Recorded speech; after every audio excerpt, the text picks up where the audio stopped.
All right, good morning. It's Thursday, and you know what?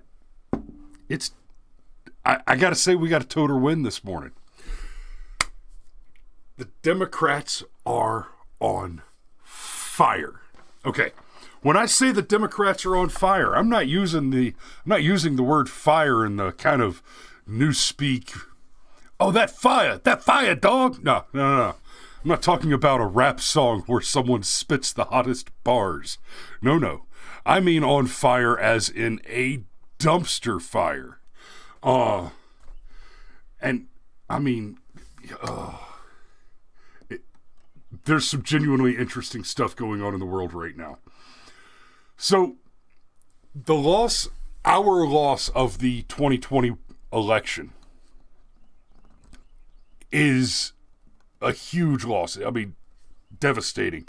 Real quick, I've got Jeffrey. I've got Tim. Hey, what's up, cuz?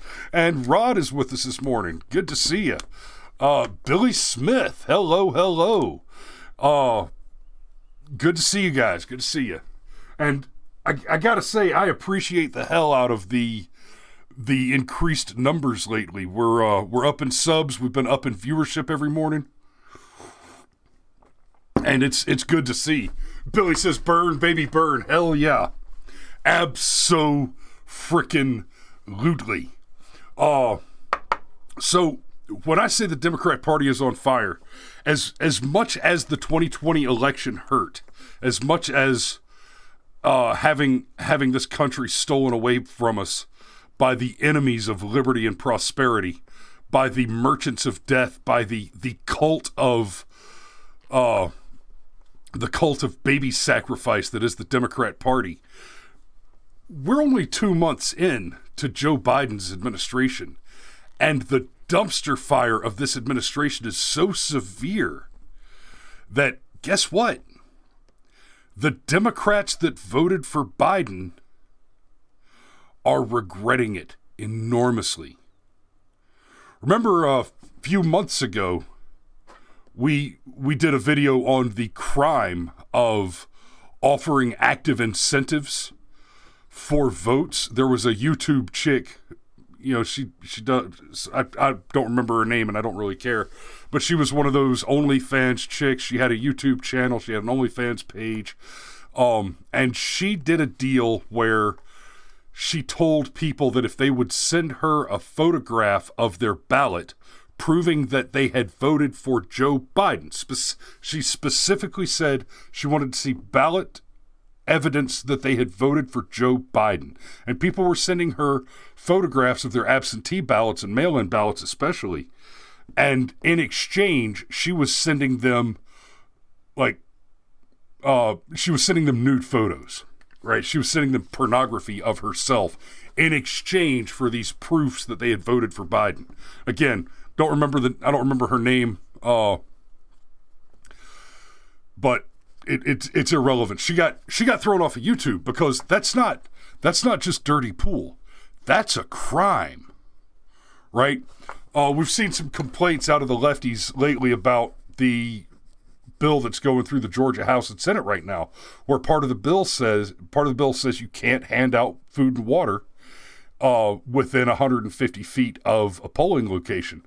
And they're this is so cruel. You're going to make these people wait in line for hours and hours and hours, and you nice people can't just give them water. No, that's not the issue. The issue is, especially in Fulton County, there were food trucks parked at polling stations who were offering food to people who came out and proved that they had registered day of. Because day of registrations, as in people who don't plan ahead, as in the kinds of people who normally find themselves in deep poverty and needing the welfare handouts that the Democrats push, that were really after that $2,000 check that, again, the Democrats failed to follow through on, even though that was their promise. Those are the people that register the same day because they don't plan ahead, right? And we've got Ma has joined us. I've got Sean Stryker's joined us, Dave Bowen, and James. I already said good morning to you, didn't I? Jeffrey. Jeffrey already said good morning too. James Royster's with us again. Good morning, everybody. Good to see you. A damn crowd in the comments section already, and that's before the women even get on here. Oh, and hey, I've got that one guy on Periscope. You, yes, you, Mr. Periscope Man. Kudos for holding on to that ship as it sinks, but pop over to YouTube or Facebook and follow us there. Subscribe there so you stay with us and you don't lose us when Periscope goes down. Don't let the Periscope take you down with it, because it's on its way down. Twitter's about to cancel Periscope.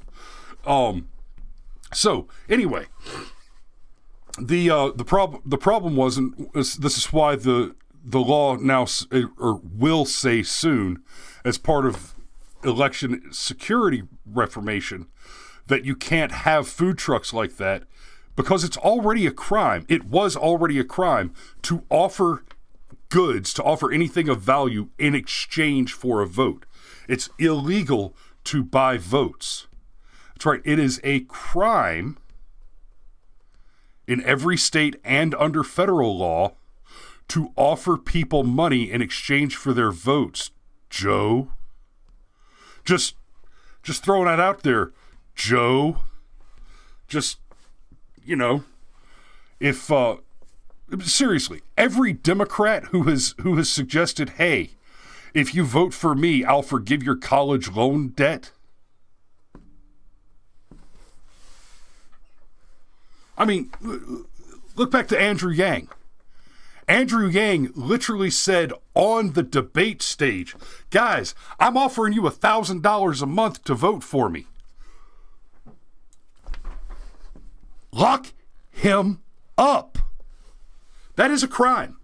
To offer people money in exchange for their vote is a crime. Now, of course, in the case of Andrew Yang, he was offering you your money, or really, he was offering you everybody else's money. Andrew Yang said, you know what? I can take all the guns and go steal enough money from the 10% top earners to buy votes from the 90% of the bottom earners. And I bet if I offer that deal to the bottom 90%, that the bottom half of those will take it. That's the bet he made. Andrew Yang should be in prison for offering to purchase votes. That is a crime. Now, the fact that he kind of backstopped it with the old Democrat plan of laundering taxpayer dollars into Democrat political pockets. You look at for example Planned Parenthood, basically every labor union, and that list goes on. Name a left-wing politically active group, and they all get tax money subsidy, right? Planned Parenthood gets subsidy. They all get those subsidies. And then you start talking about the labor unions, they get, and they get to use certain relationships for preferential contract agreements, preferential contract negotiations. And then they make gigantic donations to the DNC. We hear them cry over and over again that they need this, especially people like Planned Parenthood. Oh, we need all this money from the government. We need all this tax money to support the good work that we're doing for women's rights and women's health and safety. And it's like, well,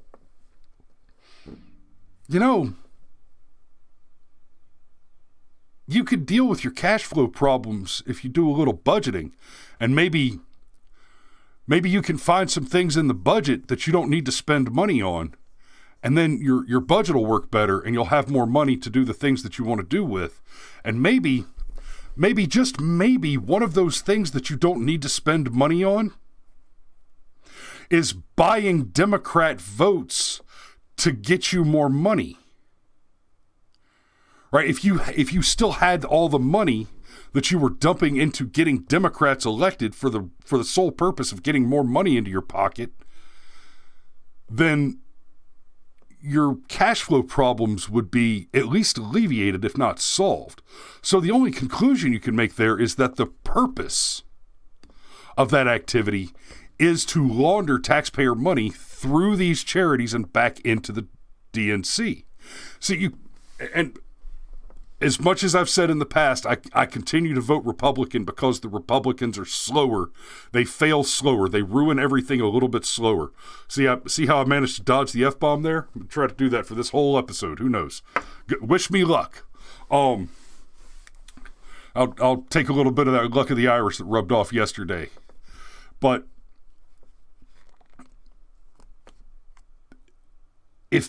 if you look at conservative PACs, conservative groups like that, the NRA is a great example. They love to rail on the NRA.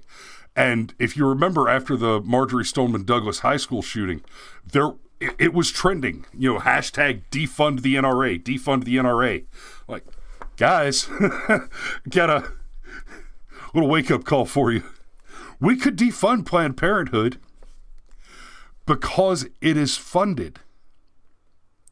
You can't defund the NRA, not in the sense that you're thinking there, because the NRA isn't funded.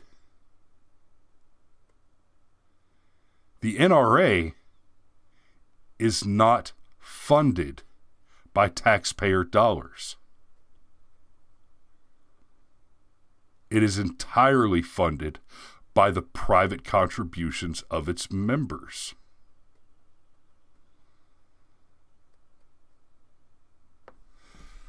Think about that. I challenge you, and I don't mean to say that there are no, right? I'm not saying that there are no, but I cannot think of any off the top of my head conservative political action groups which are also taxpayer subsidized. I'm sure there must be one out there, but I dare you to list me a leftist political action group that is not taxpayer subsidized. I dare you. But yeah, there was a rallying cry on Twitter after, and you'll see it to a lesser extent after any mass shooting. Defund the NRA. Why are taxpayer dollars going to support these merchants of death? Blah blah blah.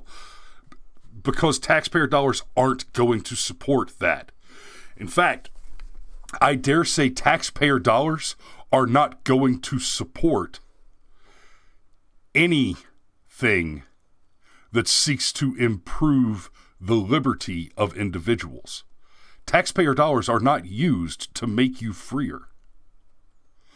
Taxpayer dollars, the entire system of taxation, makes you a slave and then funds the forging of your chains.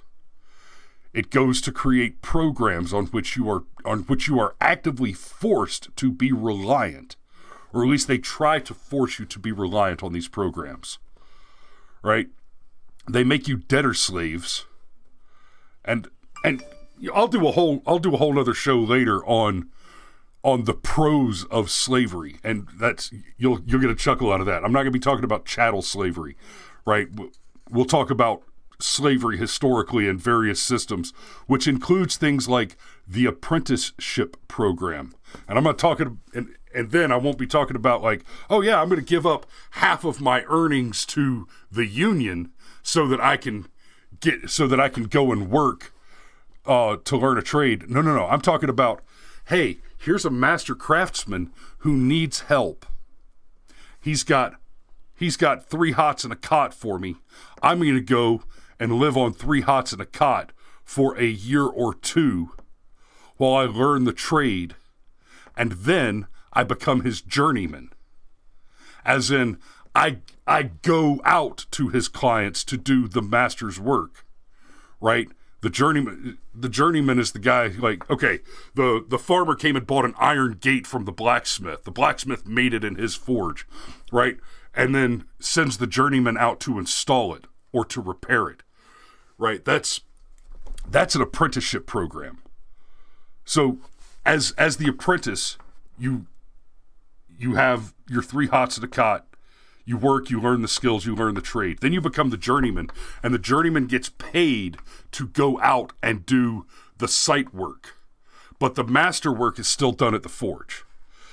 That schema, that plan, that function works in every trade, 100%, without exception.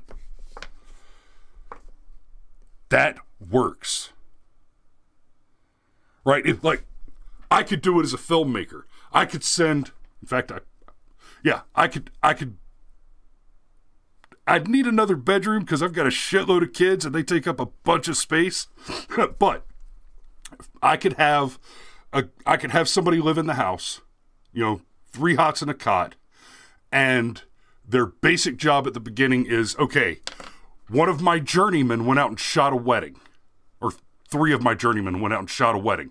So here's the wedding. Here's all the footage on SD cards, and your job until you get some more training, your basic job is to handle the admin on that. I need you to copy all those files into a folder, sort them by theme, by time, and etc. And I need you to do the cataloging on that. And you get to eat 3 times today. And then he's sitting right here, not working, but watching me work as I edit that footage. Right? Then we get a new camera in. We got to go do camera tests. I take his ass upstairs. I'm half-assed doing this with some of my guys already. I wish Zaluska the Slav was in here because he's been over here several times recently just to hang out and play with cameras so that I can say, yeah, this is how you operate the focus. This is how you operate the zoom. This is what auto exposure bracketing means. Let's talk about artistic framing. Let's talk about creative frame composition. Let's do this, and this, right? And I mean, guys like Zaluska the Slav, Cameron Anderson, Patrick Brown, hell, even Steve Rodemeyer to an extent Steve's worked on a few sets with me, and it's like Steve's smarter on sound design and sound engineering than I am. Plus his ears work. If you remember yesterday, I made fun of Steve a little bit about being blind in one eye. I'm deaf in both ears. So we make a hell of a pair. But all of those guys have worked with me on sets, and quite separately from actual professional sets, I've taken them through the gear. It's like, okay, this is the camera. This is where the SD card goes. Let's talk about how you operate. Let's talk about all the little these-its and those-its that are tricky. And, so like Cameron's been doing it with me for 3 years almost. So Cameron has been training with me so far as, hey, here's 4 identical cameras, and we're all going to dig deep. We're going to dig deep into the four identical cameras. We're going to go through the settings menus, and we're going to set these 4 cameras up to be the same, but we're going to talk about each one of the settings and what it means. Yeah, I'm way the hell off on a tangent, but I don't have a camera in here to reel me back in. So I guess I am talking about my plan for modern slavery now. But that's a thing that we should be doing. In ancient Greece, there was a system of slavery, but slaves were not bought and sold as chattel. Chattels, I mean, to an extent, they were traded and bartered as gifts, but the way the slave system worked there, it was the welfare system. You had people that were landowners, and they would have a separate home or a barracks built on that land, and people who could not get employed, the people that would otherwise be the wards of the state, like our welfare state today, would go and seek one of these landowners, and for 3 hots and a cot, they would work the land, they would clean the house, they would do the manual labor on the farm, or they would do the manual labor on whatever kind of business that landowner operated. And in that system, you could earn and buy your way out. you could use that as that was your safety net so that you could build a life. Twice in the hundreds of years of that happening, there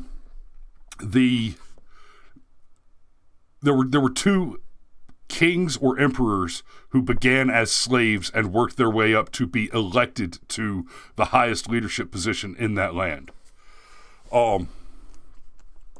Yeah, Sean, you're talking about Plato/Socrates and the community-owned children in the Republic. That is a very different thing than what I'm talking about. And please believe that is one of the reasons I own guns. Hillary Clinton and the "it takes a village" bullshit, nonsense. You don't get to raise my children. You don't get to tell them what their religion is. You don't get to tell them how they feel about firearms. You don't get to tell them that they need to cut their genitalia off. You don't get to raise my children, Hillary. Come at me. Rod, NHP, what is that? The non-hedonistic principle? Everything is grounded in real estate. I don't disagree with that. Okay, let me try to bring this back around to the topic, because I actually have some articles pulled up.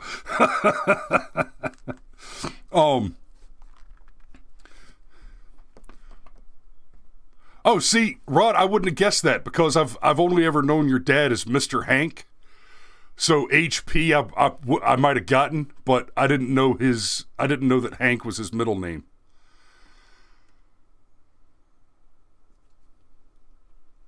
It's literally the birth of socialism/fascism, the way I've read it so far. So, Sean, are you currently reading The Republic for the first time? Newton Hansel. Wow. That's a hell of a name.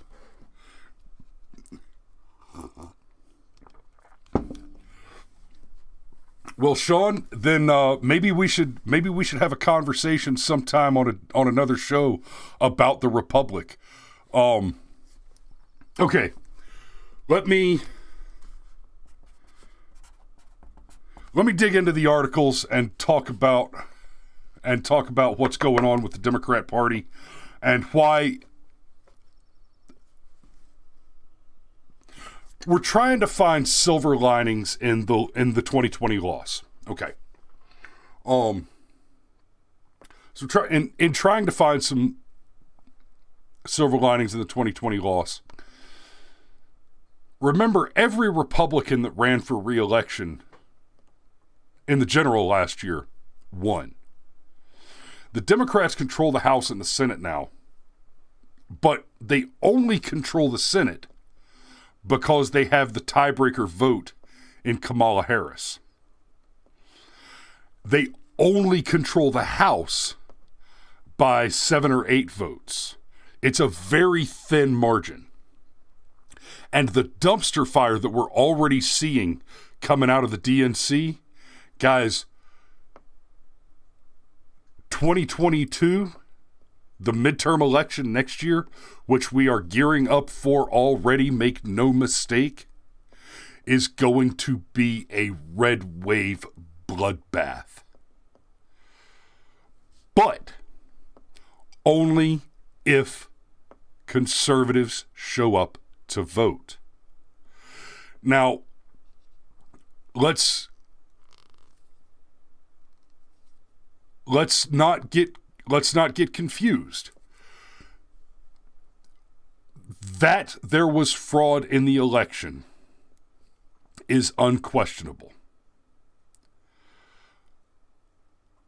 That is not to say that I'm making a claim that the election results were altered by fraud, but fraud occurs in every election.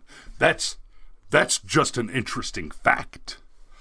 But if we look at what happened with Warnock and Ossoff, we just didn't show up. I mean, I showed up. I went and voted in person, and then I was a poll watcher on the day of, and I was an observer for the recounts. I did what I could do, guys. I tried, damn it.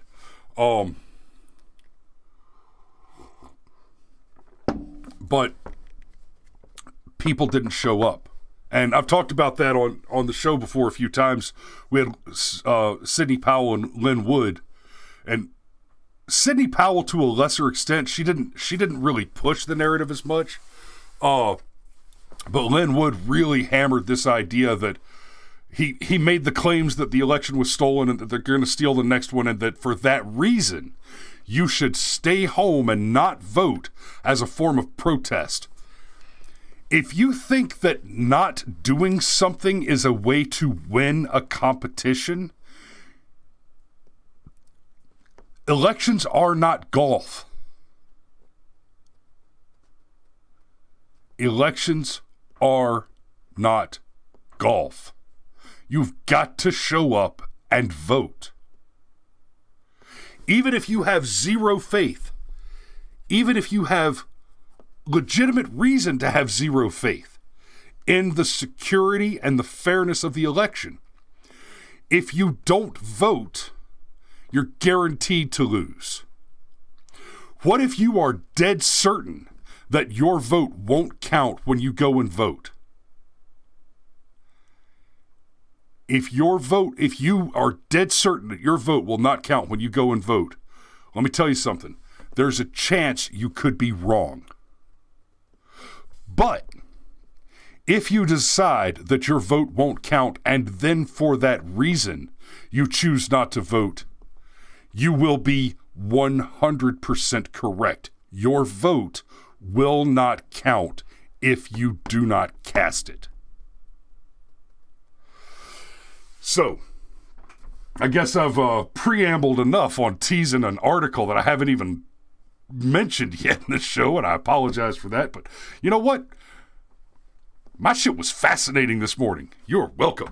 Here we go. Sara Silverman, I don't want to be associated with the Democrat Party anymore. Now, there she is. Doesn't she just look... God. You know, Silverman is one of those rare creatures. She's a leftist comedian that's occasionally funny. But it says in a recent podcast, she said she's had it with the absolutistness of the Democrat Party and no longer wants to be associated with it. It's the absolutistness of the party, that is such a turnoff to me. It's so effing elitist, you know, for something called progressives. It allows for zero progress. That...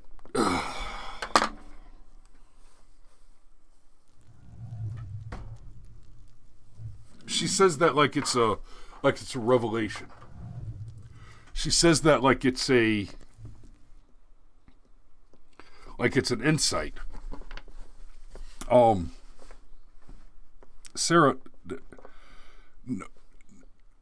nobody with a reading level above 5th year is surprised that the party of progressives is opposed to progress. Okay? The Progressive Party is currently attempting to reinstitute segregation. The Progressive Party named a law, the Affordable Care and Patient Protection Act. They called it the Health Care Bill. It had nothing to do with health care and increased your health care your health insurance premiums by more than 400% on average. Okay? You're also talking about, and in fairness, this lies on the Republicans as much as, if not more so, but people that voted for the Patriot Act. The Patriot Act, which sought to dismantle our liberties and our Constitution, right? You're talking about people who oppose free speech, who oppose the free practice of religion, who are pro-censorship, oppose the freedom of the press, oppose the right to keep and bear arms. You're talking about the party that voted against the Civil Rights Act, right? The act that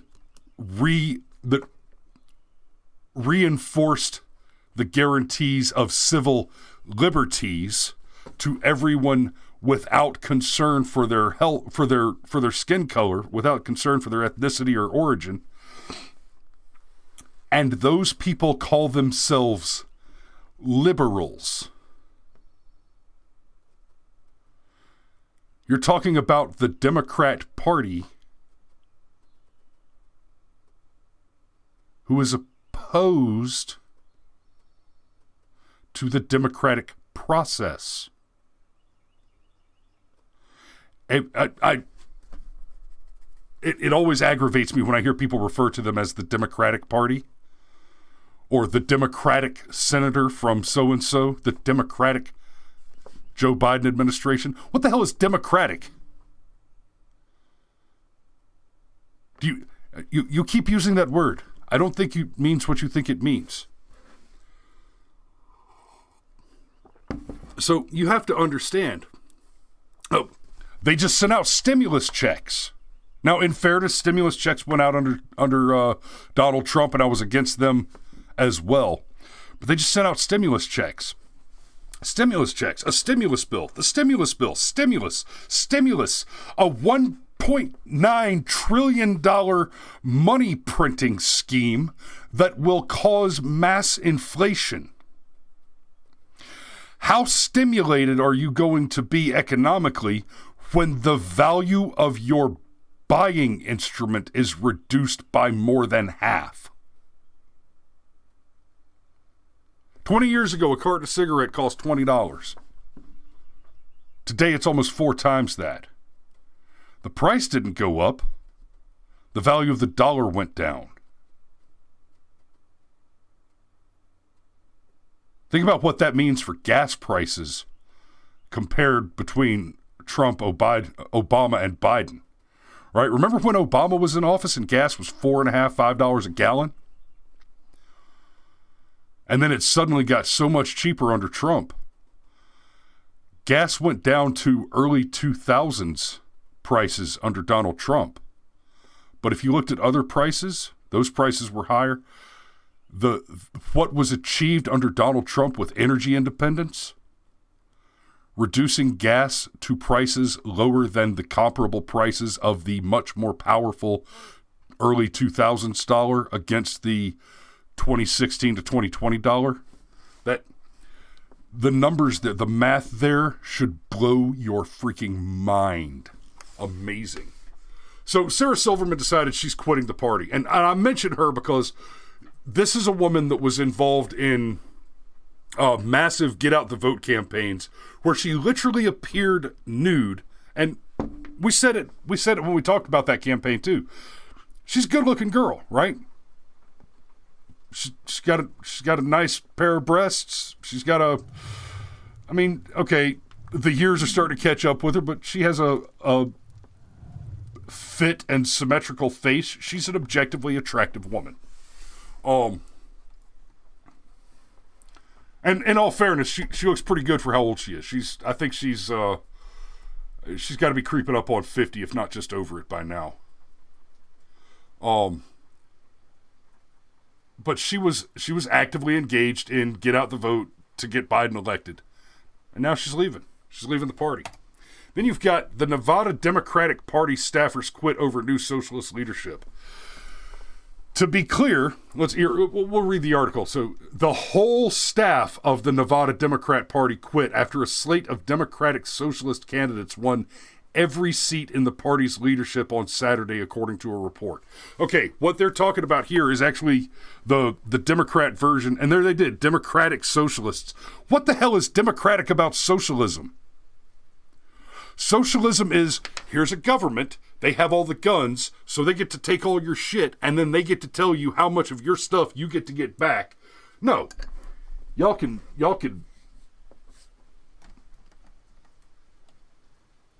just have that. Rod says she fitty. But, okay, so the whole staff of the Nevada Democrat Party quit after a slate of Democratic Socialist candidates won every seat in the party's leadership on Saturday, according to a report. Let me tell you what's happening there. This Saturday, I'm going to be attending the Republican version of the same thing, right? It's not the party convention yet. It's the party caucus to elect electors and all that, and begin the process of party elections for party leadership, right? And I got to tell you, I had a conversation with David Schaefer a couple of nights ago. He's the chairman of the Georgia GOP. I like him. I think he's rock solid. I won't fanboy over him too much, but he made a very good impression on me Monday afternoon, Monday evening at the Madison, Georgia party meeting. He was sharp. He knew his numbers. He brought receipts, and he was ready to answer questions. And he didn't back down when I hit him with hard questions. If y'all haven't gone and checked out that video on Rumble, at least go and watch the last 10 minutes of it where he and I have our little back and forth. Unfortunately, I can't publish that here. I might go back to it and cut out that last little bit and publish it separately on all the alternative spots, but again, YouTube rules, I can't put it here, especially while I'm already under one warning flag.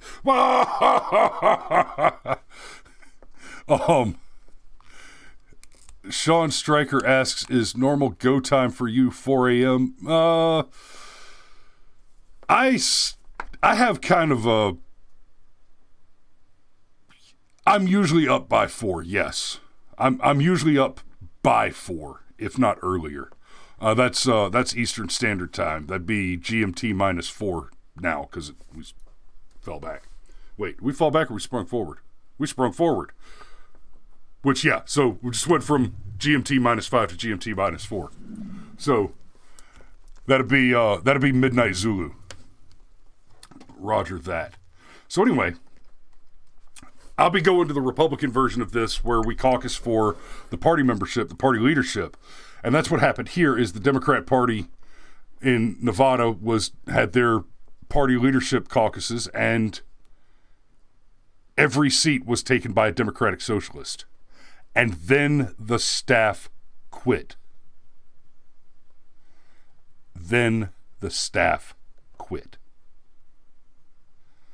That tells me that the Democrat Party, and we know this, we've already seen this, but this is just more evidence to that effect. The Democrat Party is fractured. What you basically see in the Democrat Party, the Democratic Socialist is the libertarian of the Democrat Party. And I don't mean to say that they compare morally or that they compare on or that they're comparable on positions and policy. I mean that more like this. We see in the Republican Party, we see libertarians run as Republicans because the Libertarian Party is not politically competitive or viable in most places, right? So unless you're talking about one of the nonpartisan elections, which we pretend to have in Georgia, libertarians run as Republicans because the Republican Party is a larger platform and more viable for them to actually get some elections and win some seats. And that's fine. Bring them on.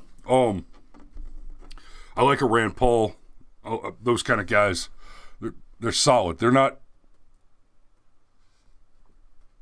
perfect. They're not quite what I'm looking for, but they're solid.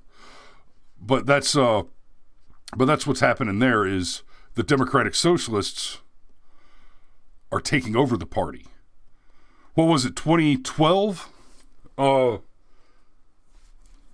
No, the 2010, the 2010 midterms, where there was a libertarian wave. That it was a bloodbath in the Senate and the House, with libertarians taking over Republican and Democrat seats, and just an absolute bloodbath. I can only hope. But interestingly, I think the Democratic Socialists are having more success in the Democrat Party than the Libertarians ever had in the Republican Party. And I think it's good that the Libertarians never enjoyed this level of success in the Republican Party for exactly the reasons that I believe this is going to work in our favor with the Dem Sox rising in the Democrat Party. If the 2010 bloodbath had been much more severe in the direction of the Libertarian Party, I think we would have run the risk of having the party fractured in a very dangerous tactical way, and we didn't. Thank gods. I think we're about to see a lot of Democrats going into next year's midterm elections just give up. We're going to see a lot of older Democrats give up. Because, I'll tell you something, if you're a 50-year-old plus Democrat voter who keeps voting Democrat because of my Social Security, right? Like, I was pretty well convinced that Social Security was not going to be around when I hit the age that I'm going to be collecting Social Security. Wow. I'm having a hard word saying Social Security.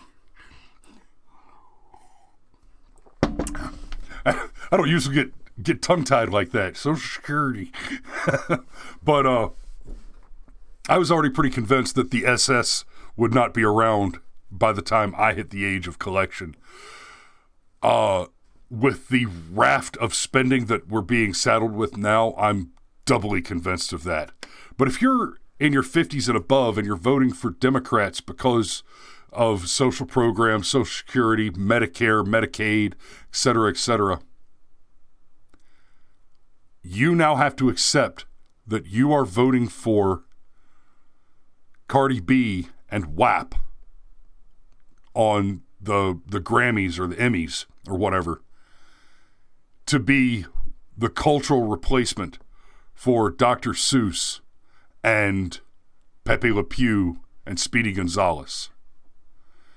You have to accept that normalized pedophilia in the commander-in-chief is what you are voting for as an alternative to liberty, prosperity, and just America. If you're 50 years or older and you can and you're looking at the ticket that you're voting on might as well say, these are the words that you're not allowed to say on television. That's it. That's it. You're voting for vulgarity, infanticide, foreign wars, eternal social programs, and the absolute devaluation of the American dollar. And you make me sad. I've got more. I could probably keep going. Looks like I'm starting to have people peel off. Oh, well, Steve quit and I got 2 more viewers pop on. Hey, guys, welcome to the show. Let me take a peek over here and see what our numbers look like. That's amazing.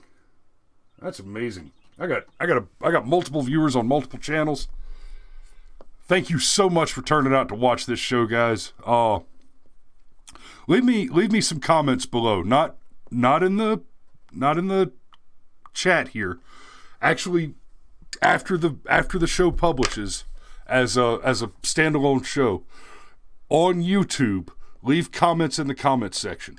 And specifically after this episode, I want to know, what do you think about the idea of instituting actual apprenticeship programs where a master mechanic, a master tradesman is able to have a spare room or a guest bedroom type deal his home or in his shop and go three hots at a cot in order, as the only compensation for an unskilled assistant to become an apprentice to learn trades, so that apprentice doesn't cost the master more money than he's worth. Drop your ideas on how we spread the message and get people to understand you must vote even if you have no faith in the process, because not voting is quitting. I believe my vote doesn't count, but I vote anyway. There's still a chance that I'm wrong and my vote counts. But sounds like pro wrestling / lucha libre training on trade guilds. Oh. So, make sure you like, share, and subscribe. Leave me a comment in the comment section, and I will see you tomorrow. And tomorrow is Firearms Friday. Y'all be safe. Take care.